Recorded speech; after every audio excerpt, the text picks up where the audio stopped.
உங்களே மாதிரி நானும் காத்துட்டு இருக்கேன். அம்மா பையன் வேறு, அது வேறு. ஆனா கட்சி என்பது வேறு. இங்க நான் இளைஞரணி செயலர் ஒரு தொண்டன். உங்களே மாதிரி நானும் காத்துட்டு இருக்கிறேன். கூட்டணி எதுவாக இருந்தாலும் நம்ம ஒன்றுபட்டு செயல்படணும். ஏன்னா நம்ம கூட இந்த துரோகத்தை பார்த்துட்டோம். இனி கூட இருக்க விசுவாசத்தை நம்ம எல்லாரும் பார்ப்போம். நம்ம கூட இருக்க விசுவாசத்தை எல்லாருமே பார்ப்போம். இன்னைக்கு நம்ம திருமதி பிரேமலதா விஜயகாந்த் பொதுச்செயலர் என்ன சொல்றாரோ கண்ணை மூடிட்டு வேலை பார்ப்போம்.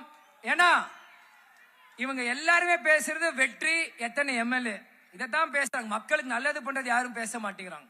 இன்னைக்கு நம்ம பக்கம் எம்எல்ஏக்கள் உள்ள போனாதான் இன்னைக்கு நம்ம போய் நமக்கான தேவையை கேட்க முடியும். ஏன்னா இவங்க மாறி மாறி இவங்களே உள்ள இருந்துட்டு உண்மை வெளியே வர. தேமுதிக மாதிரி முரசு சின்னம் உள்ள போனாதான் நமக்கான காலம், நமக்கான வெற்றி வரும். ஏன்னா அவ்வளவு திறமையான ஆளுங்க நமக்குள்ள இருக்காம கண்டிப்பா நம்மளால ஜெயிக்க முடியும்.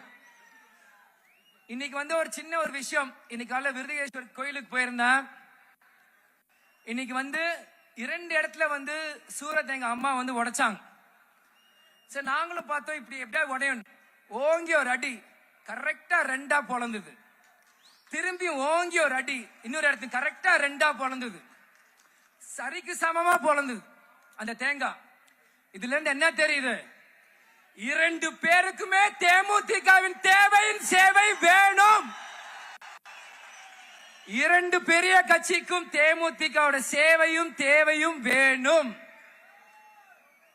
இன்னைக்கு நீங்க என்ன சீட்டு கொடுப்பீங்க என்ன அதெல்லாம் சுதீஷ் மாமா தலைமை பார்த்துக்கும். அது 20, 30, 40 எது இருந்தாலும் அது தலைமை பார்த்துக்கிட்டோம். ஆனா அந்த எத்தனை சீட்டு நீங்க கொடுக்கறீங்களோ அத்தனை சீட்டு தான் உங்களை ஆட்சியில் உட்கார வைக்கும். அதை மறந்துடாதீங்க. எத்தனை கட்சி சேருது மெகா கூட்டணி இல்ல. தேமுதிக எங்க சேருதோ அதுதான் மெகா கூட்டணி, அதுதான் வலிமையான கூட்டணி. இதை நான் ஆணவத்திலே திமிர்லயே பேச நினைக்காதீங்க. உண்மையை உறக்க சொல்லணும். அது தேமுதிக தொண்டனால மட்டும்தான் முடியும். கடைசி ஒன்னே ஒண்ணு, இந்த ஜனநாயகன் படம் ரிலீஸ் பிரச்சனை போயிட்டு இருக்கு.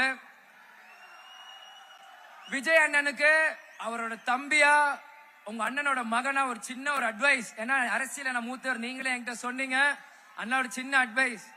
இன்னைக்கு காங்கிரஸ் என்ற கட்சி அவங்க கூட்டணியில் அவங்க பேரத்தை பேசுறதுக்காக உங்க படத்தை சப்போர்ட் பண்றாதீங்க, நம்பிராதீங்க.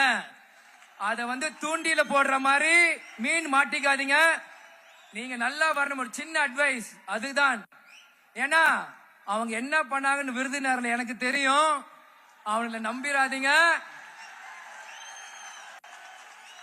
உங்க படம் சினிமா துறையோட சேருங்க. அவங்க சப்போர்ட் பண்றாங்க ஆஹோன்னு நம்பி உங்க கூட கூட்டணி வர மாதிரி அங்க பேரத்தை உசுப்பி அங்கதான் இருப்பாங்க, எங்கேயோ அவங்க போக மாட்டாங்க. அதனால விஜய் ஒரு சின்ன அட்வைஸ் இது. பிடிச்சிருந்தா ஏத்துக்கோங்க, பிடிக்காத ஏத்திக்கோங்க. நல்லதுக்கு நான் சொல்றேன். அதுதான். அதனால வரவேற்பு கொடுத்த அனைத்து கட்சி நிர்வாகிகள், சிவகுழந்தான, உமானத்தான, கடலூர் மாவட்ட அனைத்து நிர்வாகிகளுக்கும் தொண்டர்களுக்கும் என்னோட நன்றிகளை நான் சொல்லிக்கிறேன். வரண பவானி நம்மளை காப்பாத, மழை வராது. அனைவரும் மாநாடு முடிஞ்சு எல்லாரும் பத்திரமா ஊருக்கு போய் சேரணும்.